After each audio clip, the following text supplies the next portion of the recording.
Okay, so we have been looking at solubility, Hyper, Nicholas from Gaza High School. We've been looking at solubility products, but now I want us to look at the experimental determination of solubility product. We looked at the definition of solubility product as the product of the molar concentration of ions in saturated solution raised to appropriate powers at a particular temperature, meaning one of the conditions under which solubility product is valid is that temperature should be kept constant, or that temperature is kept constant. 2, the solution must be circulated, and 3, the electrolyte or the salt should be sparingly soluble. So we have a sparingly soluble salt, we have a saturated solution, and constant temperature. Now, today, I want us to look at the experimental determination of solubility product, or the experiments that can be carried out to determine the solubility product. Yeah, there are many experiments that can be determined, that can be carried out. One of them, we can use titration. People call it direct titration. So we shall look at the direct titration.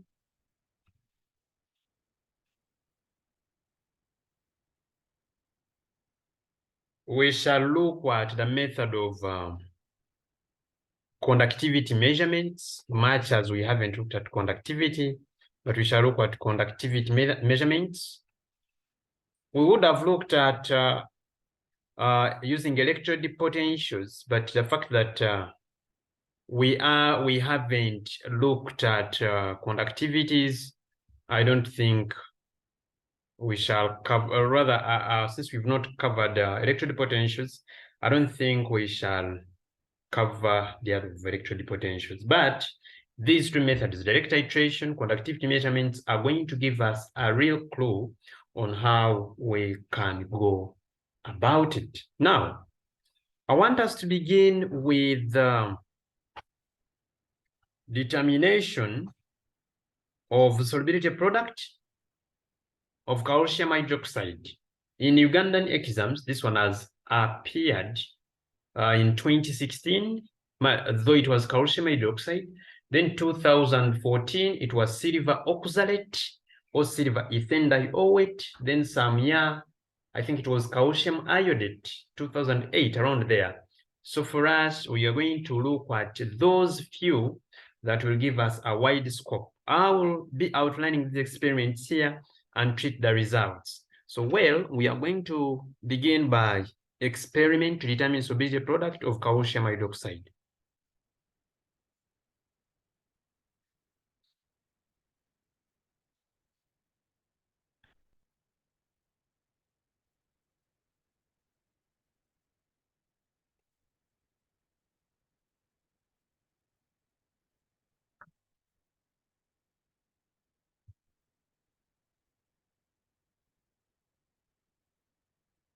Of calcium hydroxide. So we are going to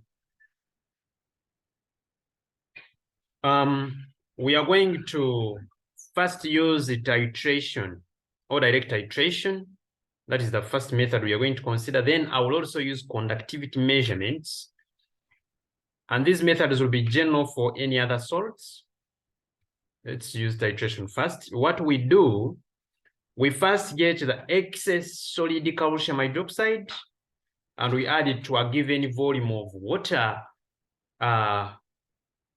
maybe in a certain container, and we allow the mixture to attain equilibrium after being shaken at a particular temperature. So the procedure one is the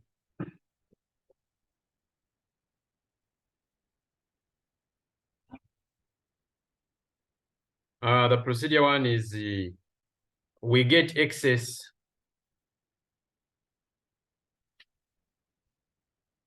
solid calcium hydroxide. I'm going to be using symbols, but kindly write words. Excess solid calcium hydroxide is added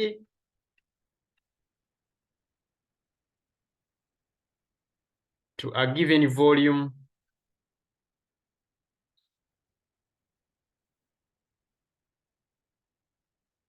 of distilled water, One can use a flask,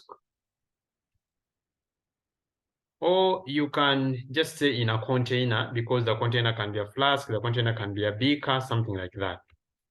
So after we've added excess solid calcium hydroxide, the step number 2 is to shake the mixture. So this mixture is shaken. The mixture is shaken for some time.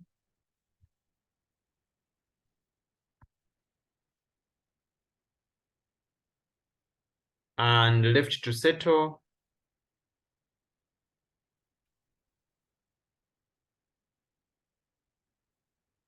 Yeah, and left to settle at a given temperature.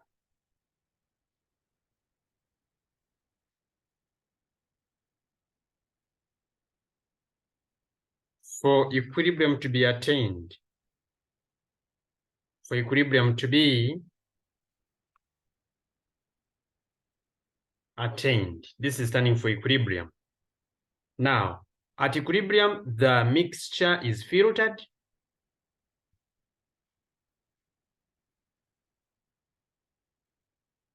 And why do we filter? So that you obtain a saturated solution of calcium hydroxide. So the mixture is filtered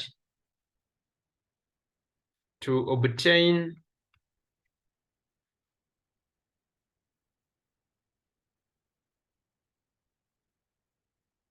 a saturated solution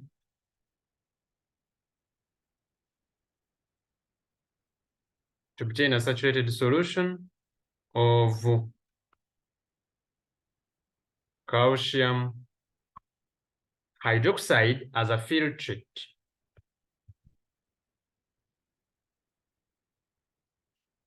So after obtaining a filtrate, we shall pipette some volume of a filtrate. So a known volume of a filtrate, since we are doing titration, so you have to pipette a known volume of filtrate is pipetted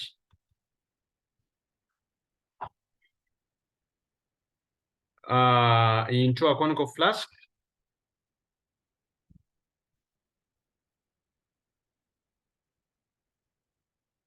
And titrated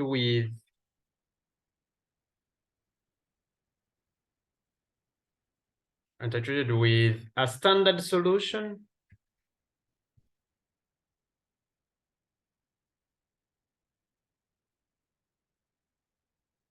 of dilute hydrochloric acid,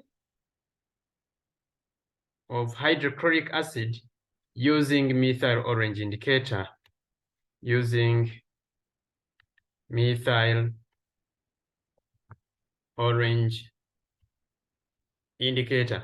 Since we are using standard solution of hydrochloric acid, it means that the concentration of hydrochloric acid is known, and therefore you can get the concentration of calcium hydroxide. So plus HCl aqueous, this will give us calcium chloride aqueous plus water. Now, this one will help us get the molar concentration of calcium hydroxide. So the molar concentration of calcium hydroxide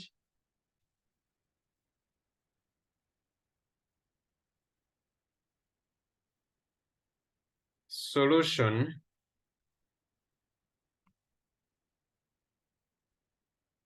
is calculated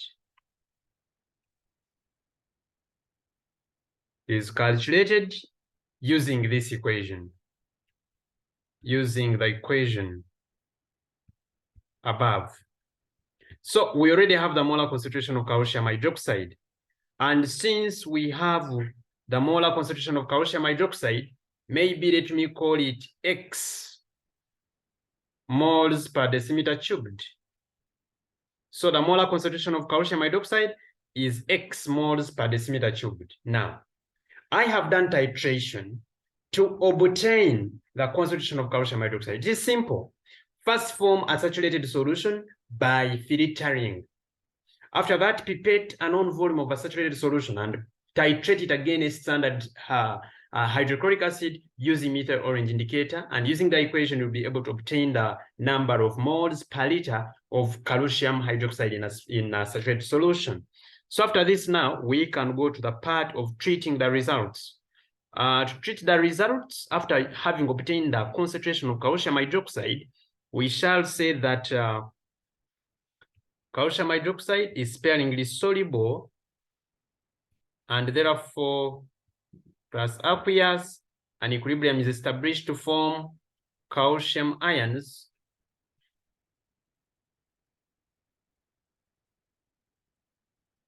and hydroxide ions. So what will happen is, remember this was X, and the mole ratio is 1 to 1 to 2, as you can see.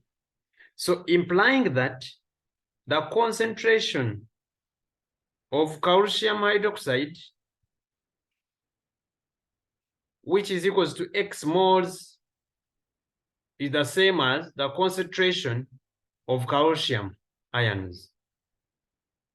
So what does it mean? It means that the concentration of calcium ions is the same as X moles per decimeter cubed. And the concentration of hydroxide ions is the same as 2X because of the mole ratio, moles per decimeter cubed. So it implies that if you're looking for the KSP, remember, KSP is obtained by the molar concentration of calcium ions raised to appropriate powers. So power 1 times the concentration of hydroxide raised to appropriate power, that is power 2. So this is going to be X times 2X, then squared, KSP. So implying that the solubility product constant or solubility product would be, this is 4X cubed. 4X cubed moles per decimeter cubed.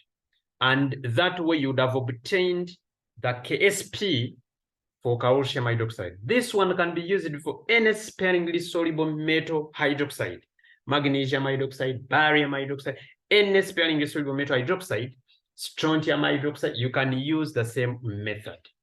Yeah. Then 2, we are going to look at how to obtain using a different method, and that is conductivity measurements. And you see, how do we use conductivity measurements method?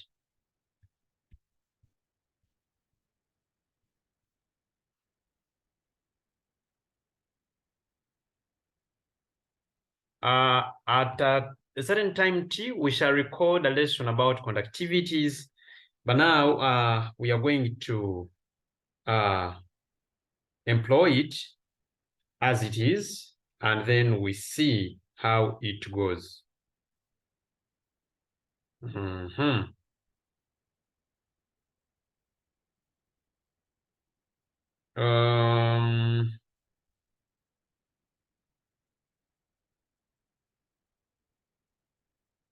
So, well, for the case of conductivity still, we shall use excess solid calcium hydroxide, because remember, at one time we have to filter, so we have to have used excess solid, so that on filtering we get a saturated solution. So still we shall use the excess solid. So your first step should be excess solid calcium hydroxide is added to a given volume of distilled water. The mixture is shaken.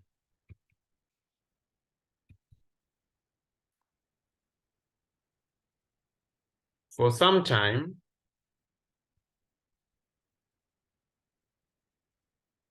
and left to settle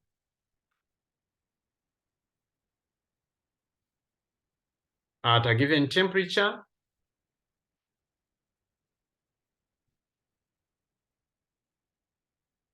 to attain equilibrium.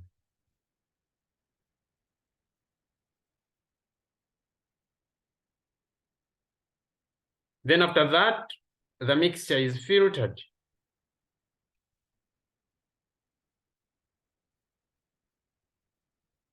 The mixture is filtered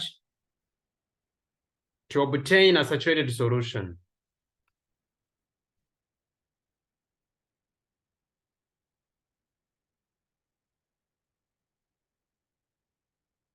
So after obtaining a saturated solution, that saturated solution will be of calcium hydroxide,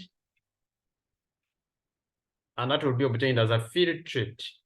So after obtaining a saturated solution, we are going to measure the electrolytic conductivity. So the electrolytic conductivity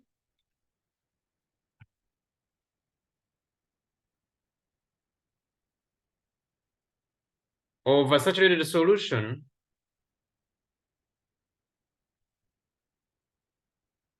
is measured. And we are going to call it K solution. We're going to call it K solution. The electrolytic conductivity is measured in per ohm per centimeter. So per ohm per centimeter, or one can write a unit of ohm per centimeter. It is measured using a conductivity meter, using a conductivity meter.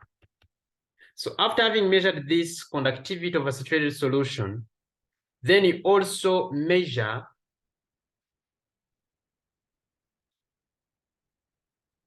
the electrolytic conductivity of water. The electrolytic conductivity of water, let me call it K water. This K is different from the normal Ks. We call it kappa. It is named as kappa. When we look at conductivity, it will come out well, but we call it, this K is read as kappa. So K water in per ohm per centimeter at the same temperature is measured.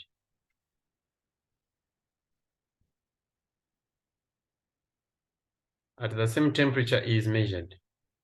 So after having measured this conductivity of water, then we shall also measure what we call the molar conductivities at infinite dilutions. So the molar conductivities at infinite dilution, and that one we normally denote it as this, or you can use the lambda. One can call it lambda naught. This is the molar conductivity at infinite dilution of calcium ions and hydroxide ions are also measured.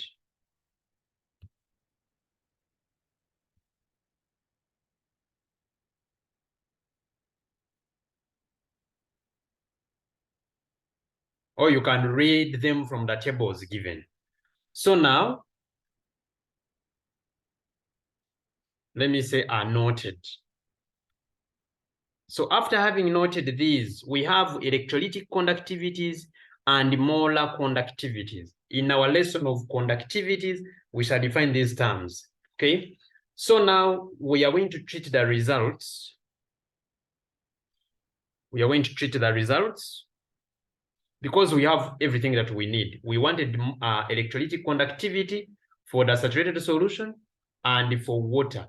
Then after that, we wanted molar conductivities for the ions formed by a saturated solution. So after that, we go to treat results.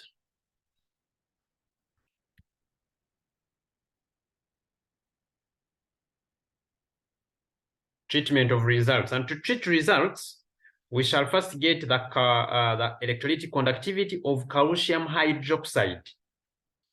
Electrolytic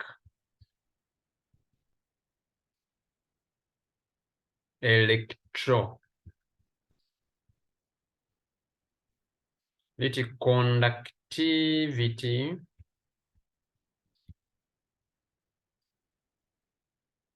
of calcium hydroxide. I may call it K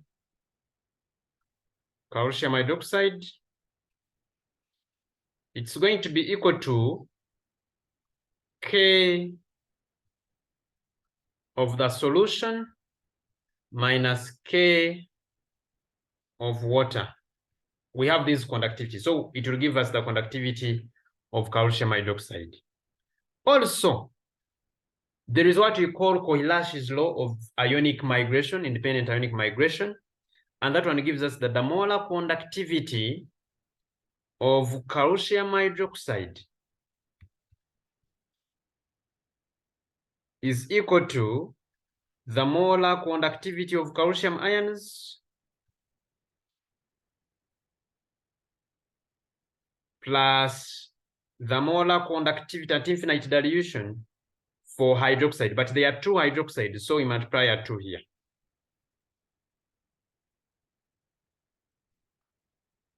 So this one will give us the electrolytic conductivity. Now, also we need to know that the molar conductivity at infinite dilution of calcium hydroxide is the same as electrolytic, rather the molar conductivity at a certain concentration of calcium hydroxide.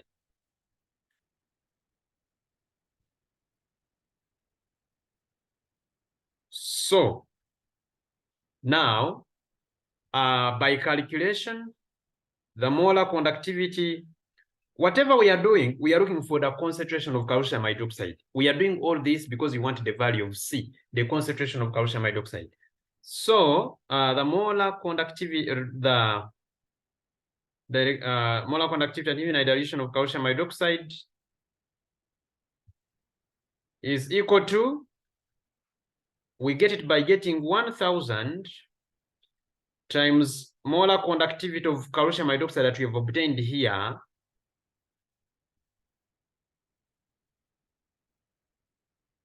Yes. Then we divide by the molar conductivity that we've gotten by this product here. So we shall get molar conductivity of calcium hydroxide like that. Yeah, so this is why we've gotten here. Now, at this rate, you can get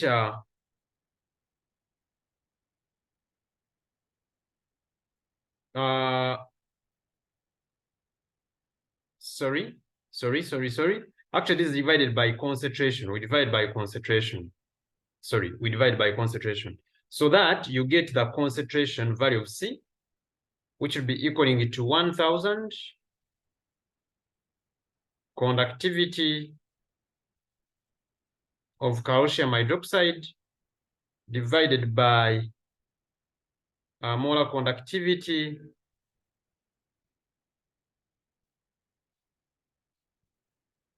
calcium hydroxide. So after getting the value of C, then now this one will be the concentration. We are going to rectify this when we study electrolytic conductivity, how we get the concentration. So after getting the value of C, it means that the concentration of calcium hydroxide is C. Okay, so the concentration of calcium hydroxide is going to be our C. Now, if we rewrite the equation of calcium hydroxide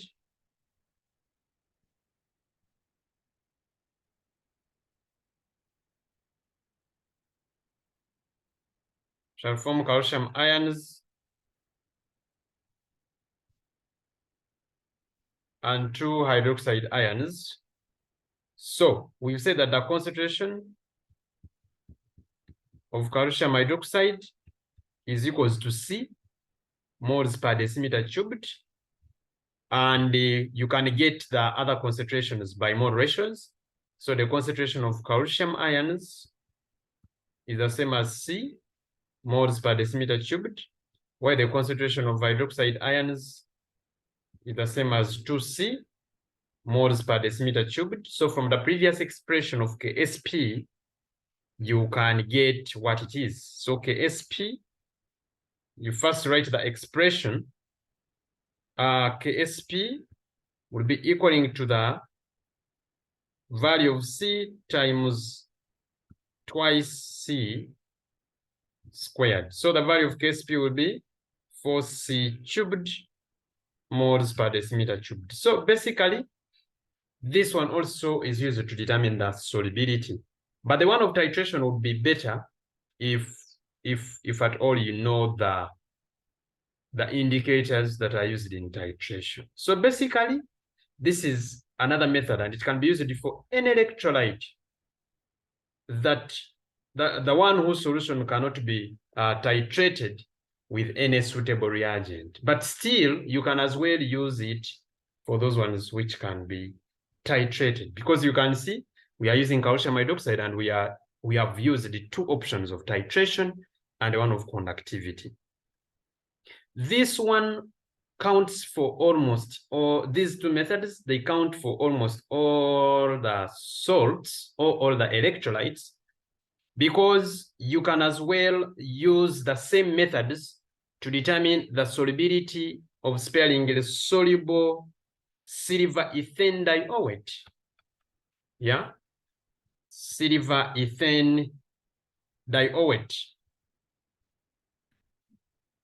Silver ethane dioate. Now, for this one, during titration, what I can maybe rectify so that you continue is that after forming a saturated solution, that saturated solution, you have to acidify it. Yeah, after filtering, you obtain a saturated solution as a filtrate. Then that saturated solution you have obtained, you pipette a known volume, you acidify it and warm. Then to the warm solution, rather the warm solution, you titrate it with the standard solution of potassium permanganate. So after acidifying, for this case, we are going to use the standard solution of potassium permanganate. And since we know the molarity or the concentration of potassium permanganate, then we can determine the concentration of oxalate ions, because we know that permanganate ions, the redox reaction, permanganate reacts with the oxalate,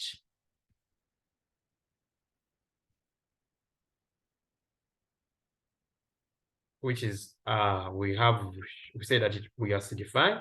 So we form 2 manganese.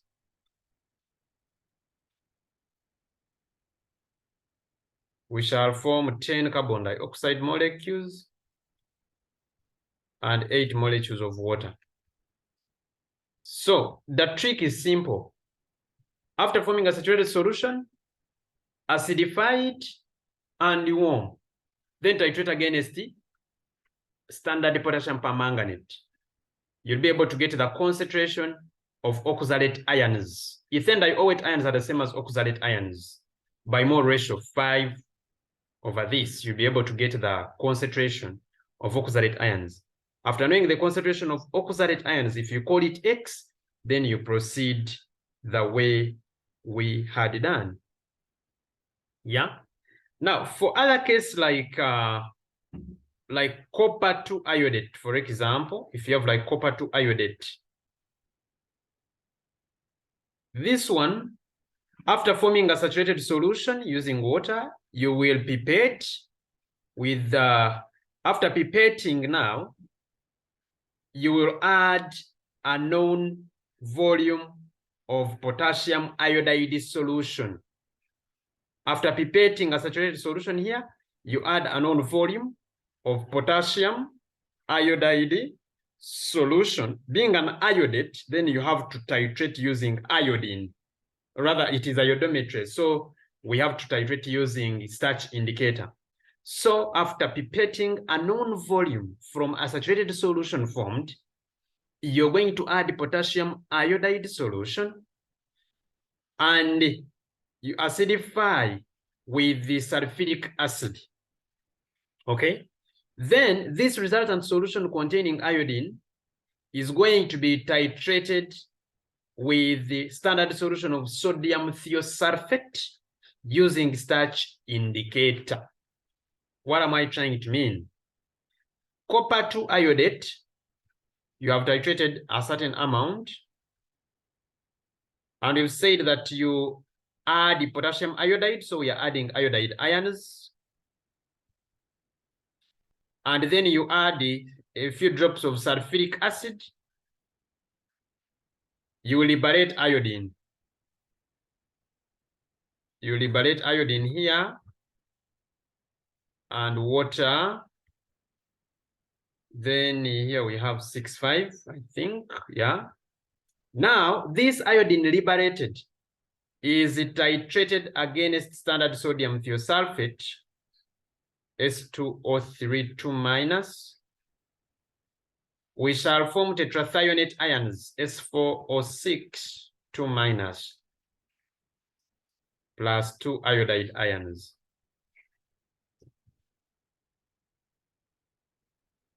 Now, that one will give you the concentration. Since you know this, so you get the concentration of iodide, and then you can get the concentration of iodate. So you can calculate the concentration of iodate using the equations. Now you realize that for this case, if you rate the concentration of iodate ions to be X, and a mole ratio of copper 2 ions to iodate ions, if you write this equation of solubility as before, you'll find that iodate to copper 2 ions will be 2:1. So it implies that if iodate is X, then copper will be a half of X. So the concentration of copper will come out as a half. The concentration of copper will be a half X moles per decimeter cubed.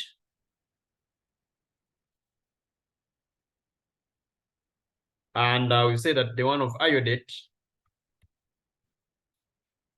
is X. So still you put in the expression for KSP, and it will be X/2 times X then squared. Yeah, this will be the KSP. So we'll find out that the KSP is going to be X^2 moles per decimeter, moles square, because units matter. So it will be moles cubed decimeter power -9.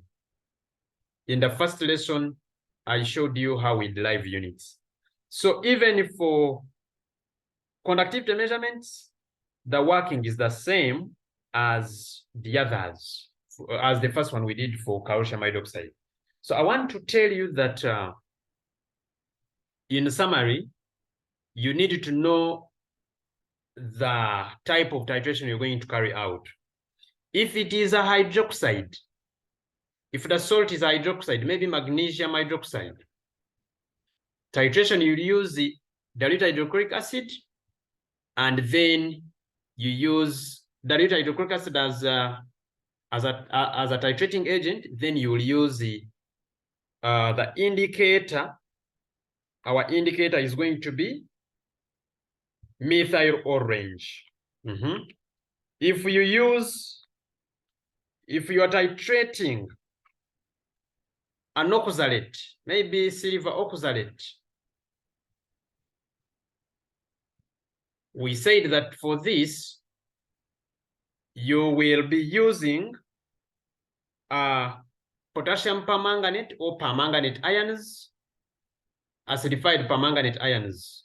And since this itself acts as a self-indicator, you don't need to add in an indicator. So you'll titrate oxalate ions. These are reducing, so they get oxidized to carbon dioxide, and permanganate oxidizing, they get reduced to manganese to ions. So this reaction of permanganate and oxalate is a redox. So it will help you get the concentration of oxalate ions. But if you're doing like an iodate, for the case of an iodate, after forming a saturated solution, it can be calcium iodate. After forming a saturated solution, you pipette it, then you add potassium iodide and an acid. You debalate iodine. That iodine is read against against sodium thiosulfate, which is standard, using starch indicator, and that will help you get the concentration of iodate, and then you substitute in KSP. So as a viewer, I want you to generate notes on the experiments to determine, because I've explained them, I want you to generate notes regarding the determination of KSP of silver oxalate and KSP of calcium iodate. I wish you all the best.